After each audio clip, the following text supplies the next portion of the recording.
আরজিকর কাণ্ডে ইতিমধ্যেই উত্তাল রাজ্য। এই ঘটনার আঁচ পড়েছে জেলায় জেলায়। ঘটনার বিচার চেয়ে জেলার বিভিন্ন হাসপাতালে চলছে আন্দোলন। এবার এই ঘটনার আঁচ পড়েছে ঠাকুরপুকুর জোকা ইএসআই হাসপাতালেও। বিচার চেয়ে পথে নামে নার্স, জুনিয়র ডাক্তাররাও।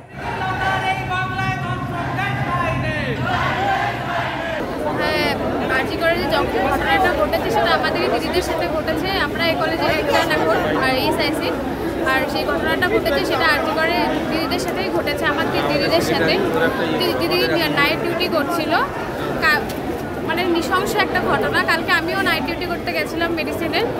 মানে আমি নিজে ভয় পাচ্ছিলাম যে নাইট ডিউটি করতে যাওয়া এখন কি উচিত না, মানে ভয় লাগছিল। বাবা মাও বারবার ফোন করছে কি যাওয়া উচিত কি উচিত না। খুবই মানে এই দোষী যদি শাস্তি না পায় তাহলে এই ঘটনা তো আরো বাড়তেই থাকবে। এছাড়াও আন্দোলনে শামিল হয়েছেন সিনিয়র ডাক্তাররাও।